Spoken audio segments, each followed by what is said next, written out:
this comparative analysis, The Matrix and its follow-up, The Matrix Resurrections, by American directors Lana and Lily Wachowski, will be compared in order to examine the Marxist film theory.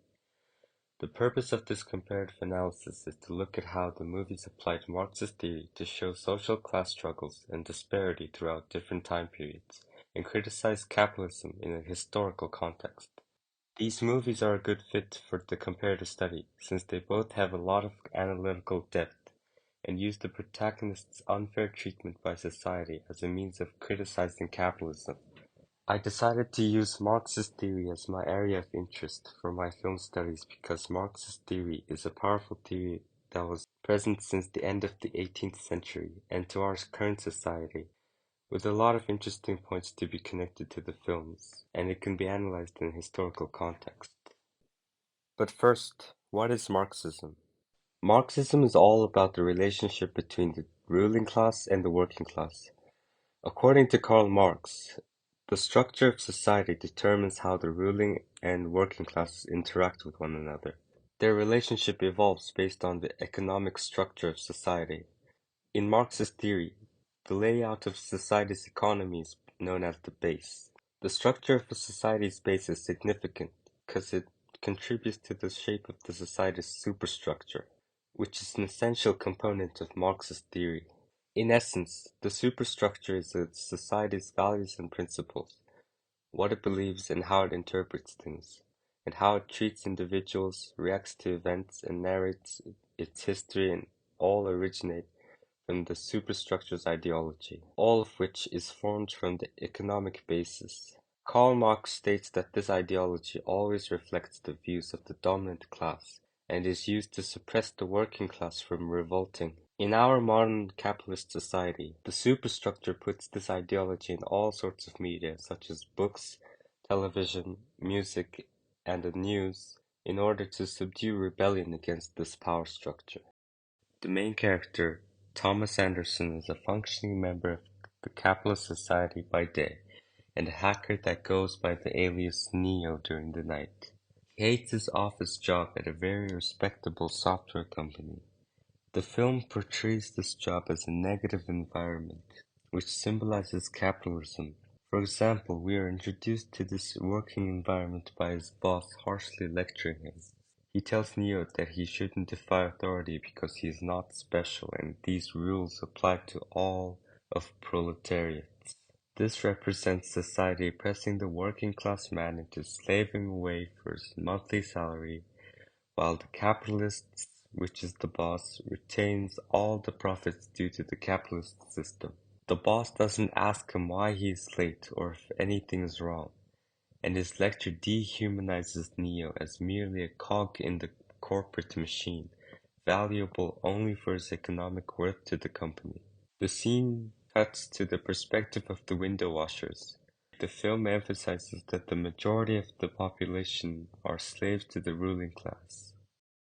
To show this intricate relationship, The Matrix represents these struggles by presenting us the sharp contrast between the two groups, which is brought to light in the movie's opening scenes when Neo awakens from the Matrix for the first time. He sees that he is alongside countless other humans inside pods that maintain them in a sleep-like state in order to keep them from waking up and rebel against the superstructure of this world's society. The role of humans in this film is to be batteries, a resource for the machines in order to keep them functional. This perfectly aligns with the ideas of Marxist theory, which states that the working class is a commodity used by the upper class for their personal gains. The film emphasizes this disparity mostly by using metaphors and symbolism. For example, take the scene where Neo gets confronted by a few agents of the Matrix.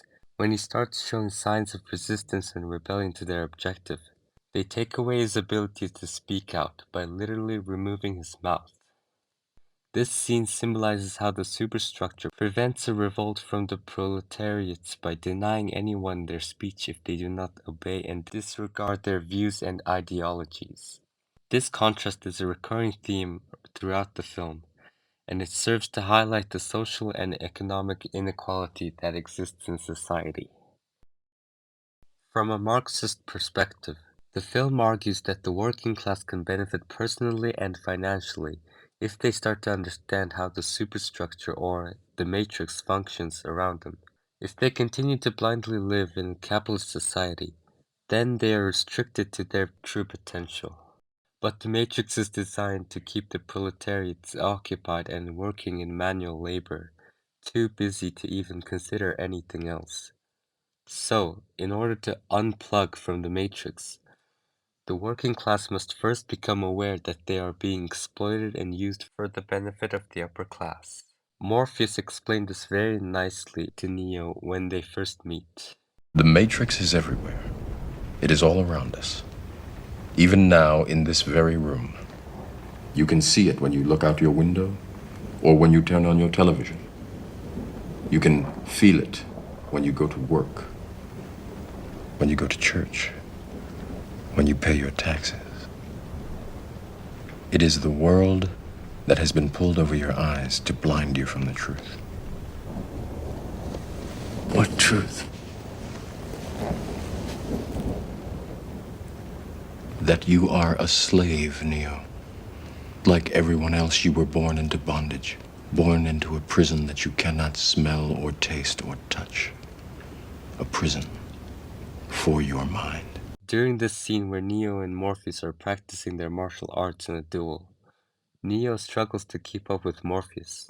He asks Neo, Do you believe that my being stronger or faster has anything to do with my muscles in this place? Neo starts to ignore his limitations that were imposed on him by society and the Matrix. He begins to grow more powerful and starts to reveal his true potential.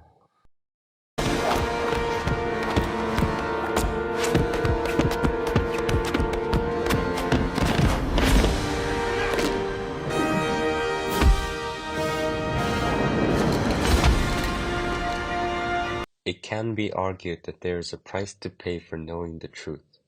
Sometimes, the reality is too ugly to accept, but society can afford to be complacent.